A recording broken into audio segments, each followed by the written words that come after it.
It is Monday, May 6th, 2024. This is another edition of Baseball Today presented to you by our friends over at Factor. That is my man, Trevor Plouffe. I am Chris Rose, producer Dan along for the ride as well. Hope you had a great weekend, my friend.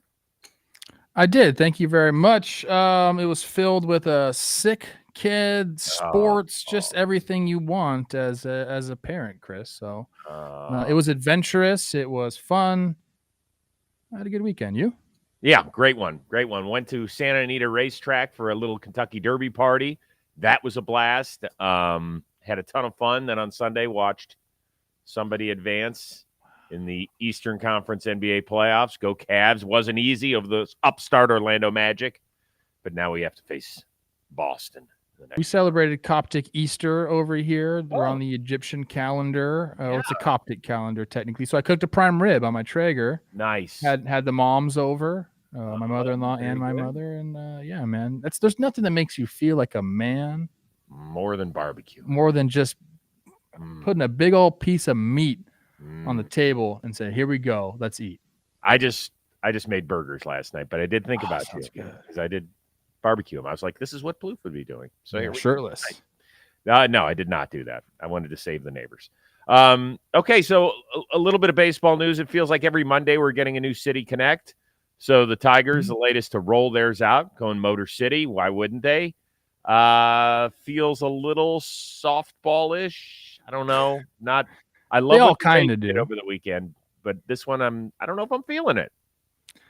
I don't mind the coloring, and like they've done some, like the VIN number is all like VIN number is all the times they've won the championships. Like I get that, I guess, but the what's that called? The font isn't doing it for me. Like if you're gonna play up the cars, like I just want a faster font. Looks like a very slow car, if I'm being honest.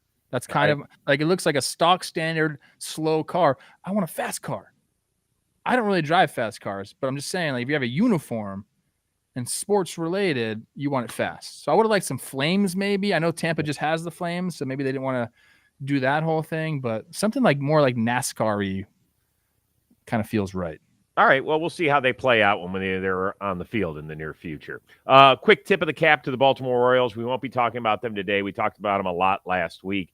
They have now held opponents to 2 or fewer runs in 7 straight games. That is their best mark in 44 years. They are for real. And Colton Cowser, latest guest on the Chris Rose rotation. So make sure you check out the Moo Man. Okay. And that wasn't Chris over the weekend. That wasn't even Grayson Rodriguez or Corbin Burns. That was Cole Irvin, John Means, Dean Kremer. Like, yeah.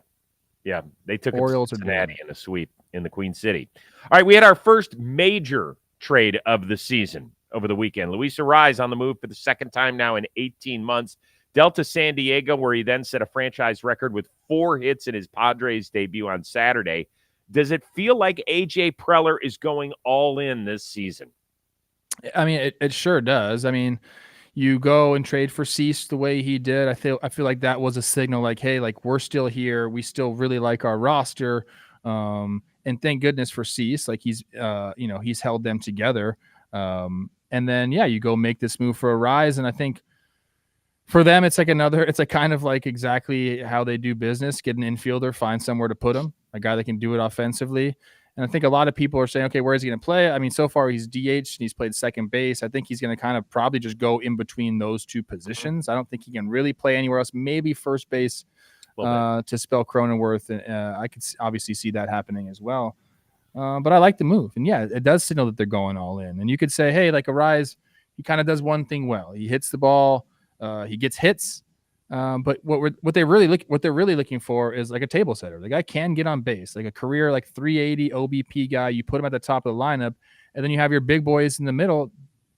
They slug, they drive him in. So it is to me.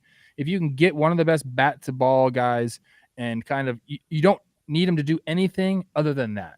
Those are good trades to me when you can say, hey, just be yourself. We brought you in for a reason, and that reason is go get on base for our sluggers to drive you in. That's all that he has to do there, and it's all he really knows how to do. The guy's a raker, so I like it for the Padres.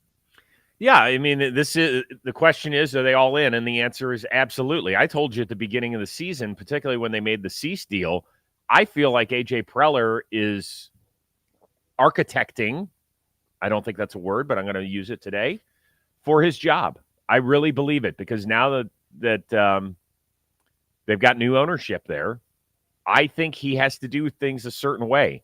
And one of the ways he did this was to pare the salary down to where it was almost nothing. I mean, the Marlins, minimum. Yeah, the Marlins, and it's a prorated league minimum at that. We're already 5 weeks in, so it's not even the full league minimum that they'll be eating. Now, did they have to give back a bigger haul? Yes, that was the whole side of the Marlins deal, which we will talk about momentarily. I think for the Padres, it's great. They don't have a lot of dependable bats from the left side of the plate. And for people that are saying, well, he doesn't slug, you mentioned it. That's what they pay the other guys $30 million a year to go do. So they go do their job because this guy's going to do his job.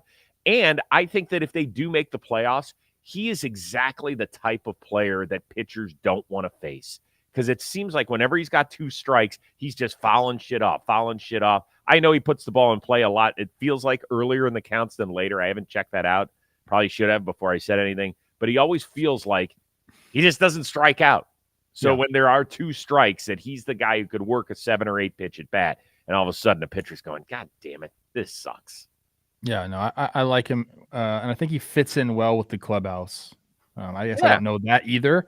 But knowing him and kind of knowing some of the guys in the clubhouse, he fits right in. Yeah. All right, so let's talk about this from the Marlins side of things. They get reliever Woo-Suk Go, who has yet to make his big league debut. They also pick up the 2 years and $4.5 million on his deal. They do get 3 prospects, and that's led by last year's first rounder, the Padres, Dylan Head. Here is Miami's decision maker, Peter Bendix, on the trade. We have a goal from day one. That goal is unchanged. We have one eye on the present, one eye on the future. Given our frustrating start to the season, this move was made more towards the future than the present.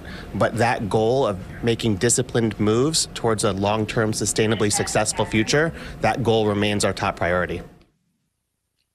Is that good enough for you? Well, which goal is it? You've had a goal from day one. You just mentioned 2 goals. One's to keep one eye on the future, one eye on the present. And then you said our goal is to make disciplined moves for the future. Like, where are we at? Like, look, I understand this guy comes in. He's got a job to do.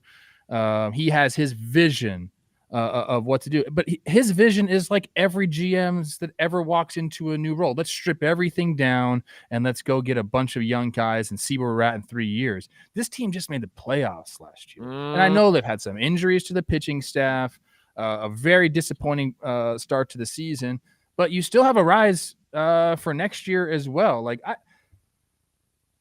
I don't know, man. I think everyone's trying to copy the Orioles or like the old school Cubs or maybe the Astros. And they all like think that's the one way to do this. One plan is always going to work. It doesn't always work. I mean, the White Sox didn't work out either. Like, there are times where if you're there and you're this close, like, you can't just throw in the towel. Now, I get it. This season, maybe it's a lost cause. And maybe they got to rise over there and they're like, you know what?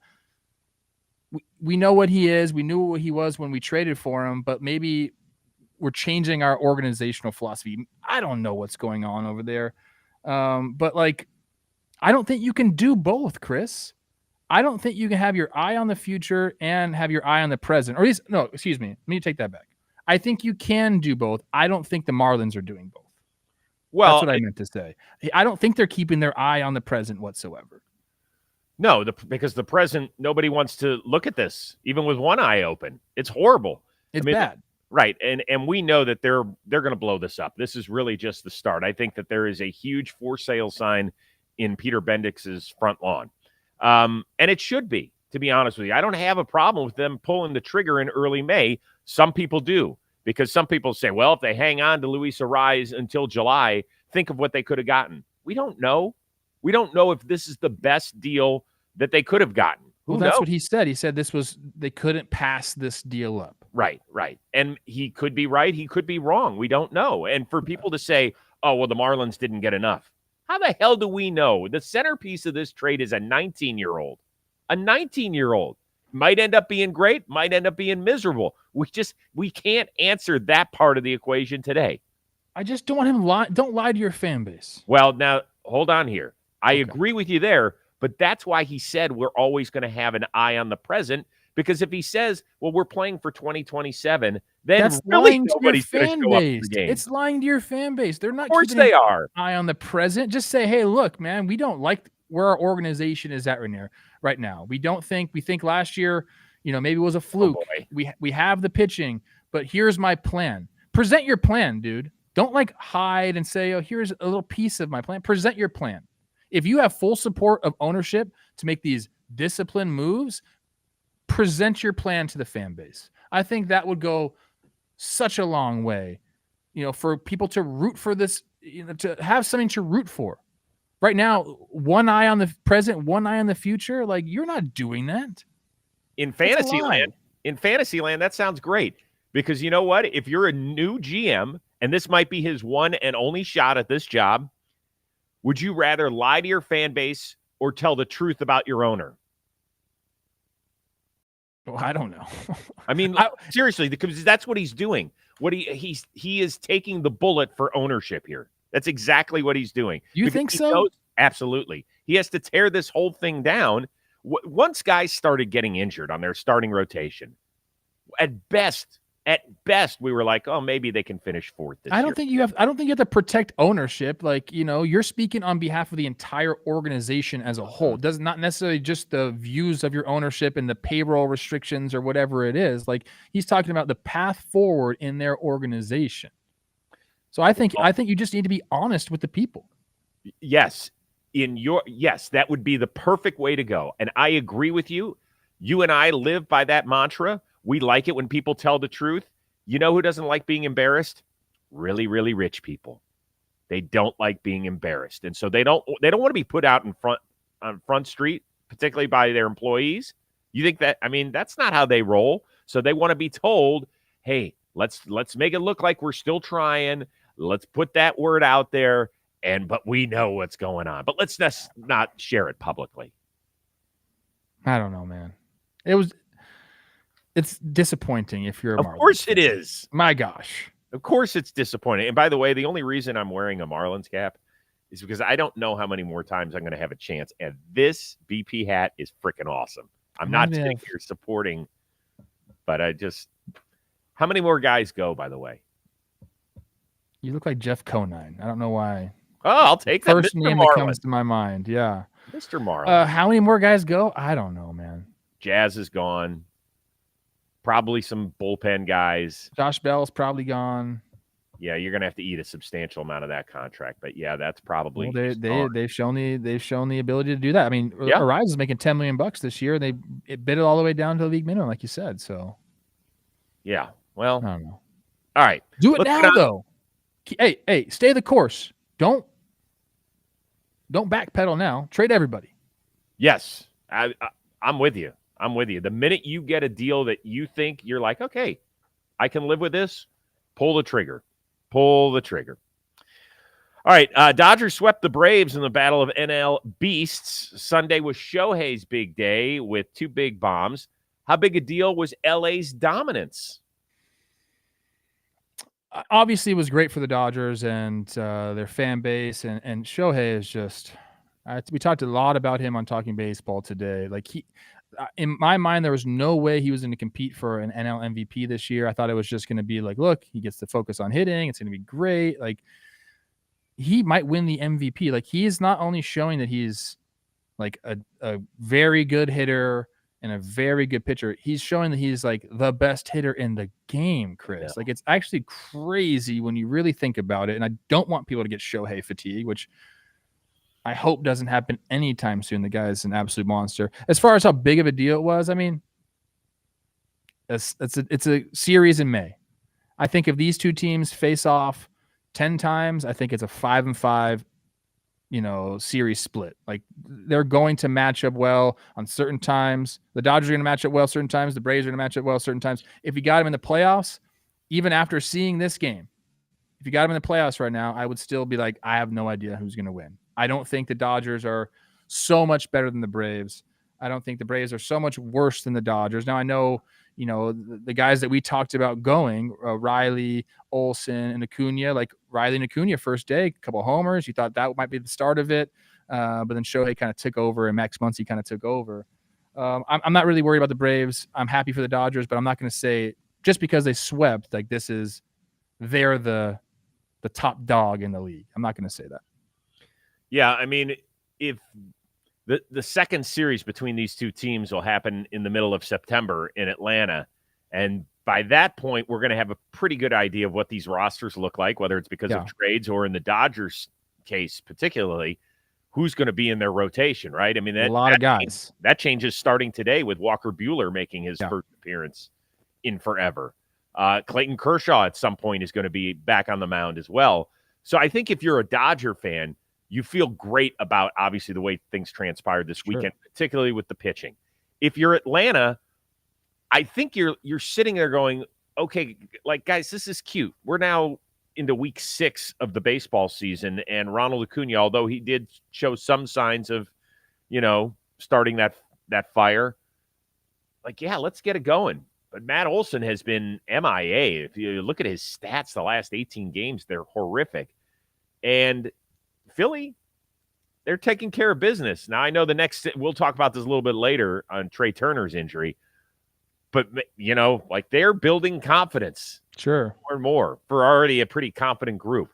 So Atlanta, am I going to sit here and say I'm worried or that there are flaws with the team? No, I will not say that at this point. But have they been playing great baseball? They've been fine. I mean, they had the best record in baseball for most of the season. So it's like, I know but that, that can be weird. Like, the best record in baseball and playing great baseball, sure, I think can sometimes be two different things. Wouldn't you agree with that? Yeah. How about this? I mean, that Riley homer in the first of the first game, that was their first homer in 48 innings, Chris. Wow. Prior to that, that's a crazy stat for a lineup that features the guys that it features. And when we talk about the struggles at the top of the order, remember last year the number of first inning runs the Braves would put up? It was ridiculous, where they were just jumping on teams and then it was over after that. And that hasn't been happening, obviously, because of the lack of production. To say I'm panicked, I would be panicked if I were a Braves fan. No. Impressive win for the Dodgers? Absolutely. It's great. And Andy Paje is doing his thing. He looks like the real deal. 900 OPS. I think he's got 4 homers already. Like, he's a Cuban ball player. Chris, how much I love Cubans. Yes. Yeah. At another time, we will talk about whether or not we think Shohei can win the NL MVP as a DH. I mean, he's third. I believe he's third in baseball now in WAR from the DH position. It's Mookie Betts, Bobby Witt, and then Shohei. Yeah, those other two guys play shortstop, where you get points for just walking out to that part of the dirt, regardless of how you do. Once again, today's show is presented to you by Factor. Factor's all about fueling up your body the best that you can and being smart about it, because you can meet your wellness goals right in time for summer so you can look great. We know how important that is for at least one of the two people on this show. They have a menu of chef-crafted meals with options like Calorie Smart, Protein Plus, and Keto.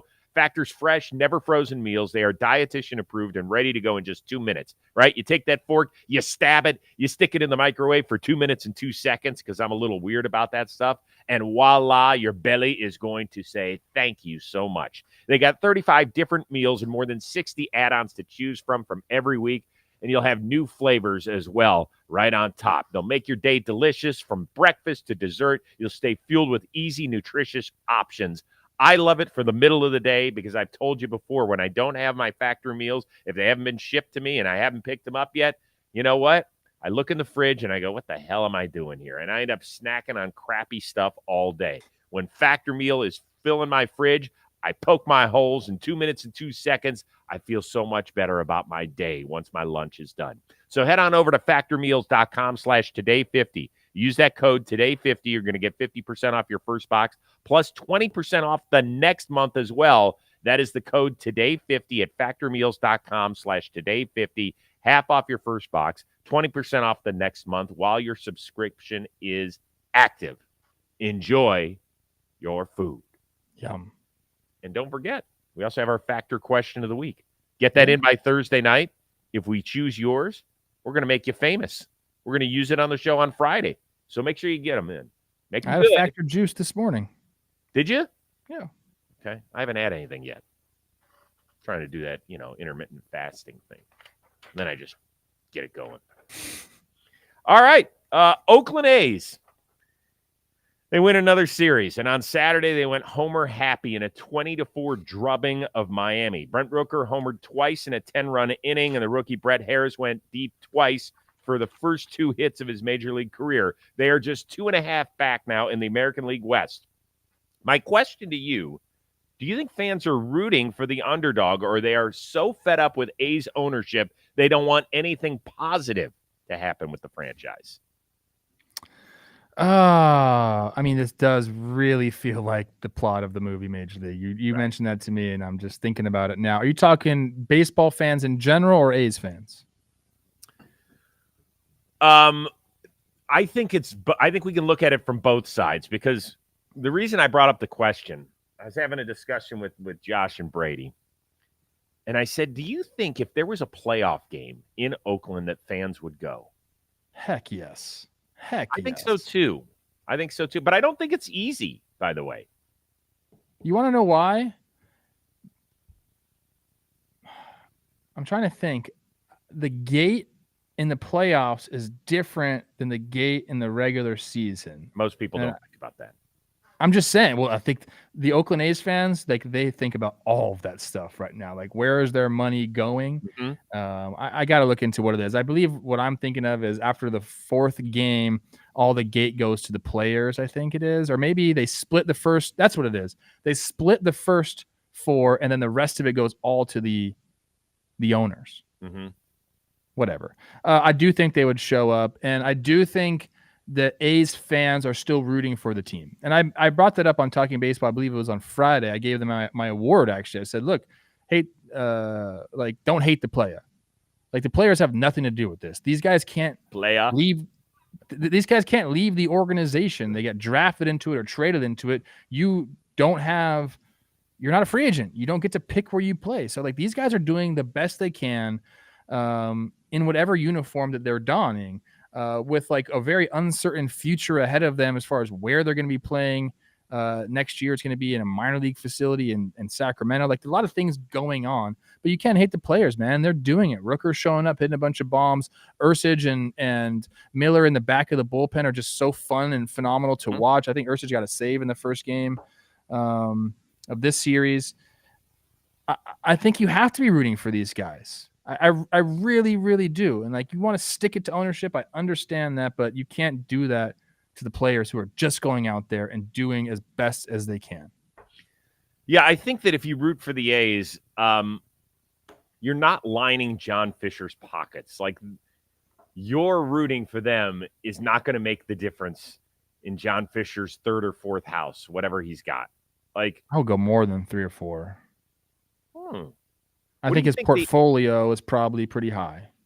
I wonder what the average number of domains for Major League Baseball owners would be if I set an over-under at 3.5 per owner. If you're talking about, like, houses they frequent, like a traditional home and then a couple of vacation spots, I would say 3 is a good number. Yeah, that's a good number. Let's see. I have 1, 2, 3, 4. I'm just kidding. I got 1. You have access to many. I got access to a lot of things. I also have a rental property. Oh, I didn't know that. I'm trying to get my things going. Oh, diversification. My entire signing bonus went into my rental property. Really? Yeah. Wait, you mean when you got drafted by the Twins? I bought a house, yeah. I didn't know that. Yeah. You want to tell me where it is? It's in Porter Ranch.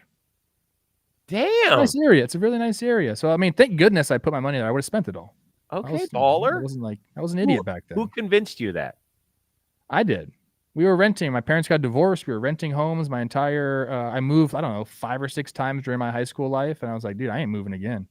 I bought a house. Me, my mom, and my sister lived there. Any good parties? Yeah. Quick story. Real quick. I converted the garage into a game room. I got one of those things from, like, those, like, Brookstone things. You could just, like, go in and look at all these weird things you can buy. I bought this shot dispenser. It had, like, 6 bottles on it, and it was a shot dispenser. That was stupid. My brother came over for 1 week, and we filled the whole thing up. We just played pool the entire time. We drank, like, almost all of it. It was a bad idea. I got rid of it immediately. That's great. Good stuff. Back to the A's. I'm rooting for you. I'm rooting for you because I'm rooting for Marcotte and his staff. I'm rooting for the players. I think it's great. I loved it at the beginning of the year when everybody's like, well, the Guardians, who have they beaten? The A's. Meantime, the A's are whooping ass and they have a winning record against, everybody in the league except when you take out the deal, that they've lost 6 or 7 to Cleveland. So the A's and the Nats doing it. Yeah. Sorry, Nats fans. We don't have time for you today, but we're keeping an eye on you. 500, shout out Jesse Winker with the hair. We're doing it. By the way, does Winker look like he's lost weight? I think it's the hair. Really? Yeah, he's got the little flip going. Oh, hitting bombs. Okay. All right. Speaking of Washington, they took care of the Toronto Blue Jays, and they're part of our next question. Bigger story out of the AL East. The Rays down to their last strike. Game-tying homer from Randy off of Edwin Diaz, leading to the eventual sweep of the Mets. Or Alek Manoah getting crushed in his return to Toronto's rotation by the Nats. The Blue Jays are something else. I'm gonna go with the Rays though. I just love that. I mean, you're going up against one of, if not the best closers in the game. You're in your new City Connect uniforms. You have Randy Arozarena, who hasn't really got off to a great start. 3-2, 2 outs, homer to tie the game. Then my guy Johnny DeLuca, who was a skater growing up, in their skater-inspired uniforms. I love that. I love the sweep for the Rays. I said this on Talking Baseball too. It would be crazy because every year I feel like people talk about the Rays. Oh, this is the final year. Everything's going to catch up to them. Like they don't play sustainable baseball yet. Like they win every single year. It'd be crazy if the Astros and the Rays all of a sudden just became bad out of nowhere. Both of those things can't happen in the same year. So the Astros, I believe they're sitting at like 12-22. I don't know what's going to happen with them. I believe this series, the sweep of the Mets, is probably going to propel the Rays into kind of being back to where they should be in the general, rankings of Major League Baseball. We're going to know, I think, over the next 4 to 5 weeks because 6 of their next 9 series are in the division. So I think we'll have a pretty good understanding because, they've just kind of hemmed and hawed their way through these first 5 weeks, in part because Yandy and Randy have been horrible. Yeah. Both with an OPS under 600. Randy's is 512 with 43 strikeouts. I mean, I knew it was bad. I just didn't do a deep dive into his numbers. I was like, 512? Don't you just get that to show up? It's kind of like the SAT and you sign your name. No, you don't. Actually, no, Chris, you don't. Okay. But, look, it's May 6th. If Randy goes and does what Randy can do in 2 weeks, he could have the OPS in the 7s, and then we could just be like laughing at a slow start. Like it's still that point of the season to me. I do want to quickly touch on Alek Manoah. I did watch his start yesterday. The velocity was great. I thought the slider looked decent at times. He got out of a jam in the first, looked great in the second inning, and then it kind of all fell apart from there. I am not one of those guys who's rooting against him. I never have been. I think he's good for baseball, whether you like him or he plays the heel. And do I think there's some things that he had to clean up? Absolutely. Do I like it that they're going to stick with him for at least the foreseeable future is the way it's reading in the rotation? Yes, I do. The next step is being able to give that team 5+ innings. Yeah. You cannot be a guy, particularly when they've struggled offensively. I know they didn't yesterday, but they have really through 5 weeks. They just haven't done it. And so I, for one, am rooting for him. I know a lot of people aren't. That's fine. That's fine. Yeah, I mean, I've had his back, Chris. So I would like to see him return to form. You got to go do it eventually. You got your shot here. It didn't work out. You said there were some pitches that look good. I actually didn't watch the start this weekend, but I saw the numbers, saw the highlights, and the whole team, man. I can't put my finger on what is going on with them. None of us can. First pitch was first batter error by Bichette behind him. I don't know, man. They got a long way to go. 2 of baseball's best leadoff men are hamstrung, literally. Phillies are going to be without Trea Turner for 6 to 8 weeks with a bad hammy, while Cleveland's Stephen Kwan is going on the IL with a similar injury. Which one is the bigger deal? I think it's Stephen Kwan. I mean, look, I don't know how long he's out. Have they done imaging on it? I know they put him on the IL, but they're getting imaging done. They did. They did imaging. He's on the 10-day IL as of right now, but he's had that problem in college, which is the tough part. A little scared. Trea Turner being out 6 weeks is like also. I mean, you kind of go either way with this question because you got to believe that Kwan will be back within the 10 days or 2 weeks, whatever it will be for him. That's what it sounds like.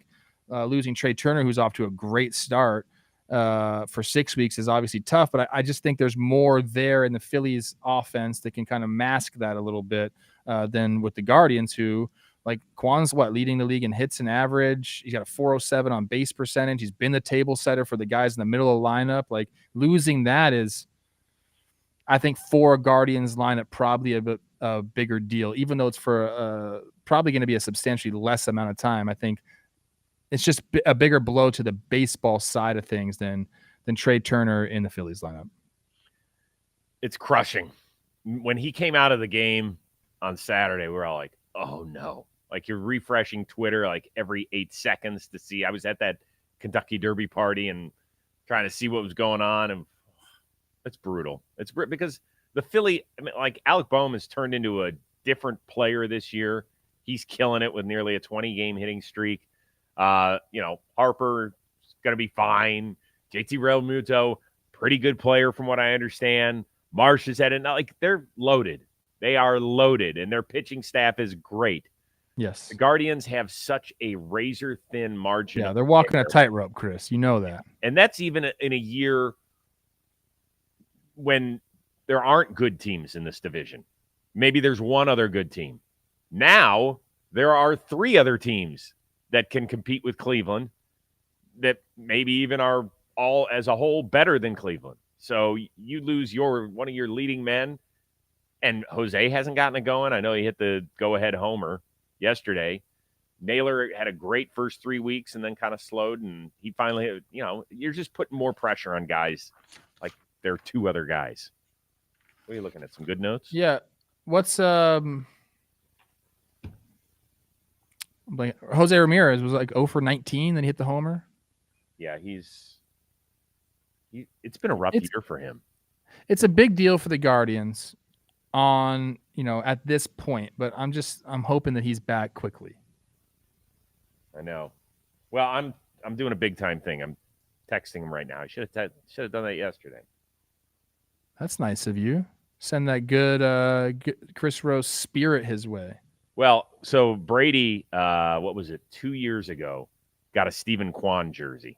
I remember that. Yeah, and so Kwan, he was like, he wore it into the Guardians clubhouse, and everybody's like, whoa, somebody's got a Stephen Kwan jersey. Nice. I was like, this is how we roll. Now a lot of people do. Yeah. Now, yeah. Brady Rose, trendsetter. That's right. Trendsetter. All right, before we get out of here, there was one interview that caught my ear this weekend, and it was Sonny Gray. I know I've heard this before, but he did it yet again. He was struggling in his start, and he decided to hit the reset button. And so he explained to us what hitting the reset button means. I've done this before, but I just came in here after the third, took all my clothes off, and got redressed with new cleats, socks, underwear, pants, belt, jersey, hat, and just kind of was like, all right, you're a new guy, start over here. So that's kind of how I reset it today. I've seen it happen before, and he's not the only one that does this. I've seen many pitchers do it. I love Sonny. What a great start he's had to the year. 5 starts, 0.89 ERA, 4-1. If it wasn't for Sonny, where would the Cardinals be? I'm a big fan of his, man. To go into that clubhouse, who's got, guys with real deal service time and leadership skills, and he's like immediately inserts himself as one of them. I love that. Can we just talk about what he did? Did strip down naked in the middle of a game, and he was like, the first out happened quickly. There was a real possibility that he was going to be in his draws, and it was time for him to go pitch. Yeah, it happened so quickly now, these innings. That's what he said. He said it was 1 out, and he was naked in the clubhouse. Like, here we go. Did you ever go back in the clubhouse during games? Of course. Yeah. Oh, my gosh. Yeah, all the time. With the pitch clock, it makes it more difficult, though. Can you imagine? He would just have to eat a strike or a ball. Hey, sorry, I couldn't get there in time. Ball 1. Yeah, I'm not going to tell you who it was, but there was a longtime major leaguer that I had texted like right before the game. And he gets back to me, and I'm looking up. I was like, isn't it the third inning? He's like, yeah, I was just kind of bored. I'm like, huh? What? I don't know if I was texting anybody during games, but I mean, you go back there, and I know a lot of guys check their phones. There was the one dude for the Pirates whose phone was in his back pocket. Remember that? Yes. Yeah, that was hilarious. Where's he at now? Who was that? I remember who it was. I don't remember his name, though. Remember. Okay. Yeah, we know why they're checking their phones during the game. Why? We know why. Okay. Post-game activities. Oh, I have no idea what you're talking about. Okay. We are back at it again on Tuesday. We'll probably start the live show around 11:30 a.m. Eastern, 8:30 a.m. Pacific. Do not forget to get your factor question of the weekend by Thursday night. We can use it on this show Friday. We can make you famous. Can't say rich and famous. We can make you famous. I can't handle the rich part. Out of my control. For our one-of-a-kind producer, Dan Rourke, and the uber-talented Trevor Plouffe, who will be grilling meat at a barbecue near you. I am Chris Rose. We will see you Tuesday here on Baseball Today.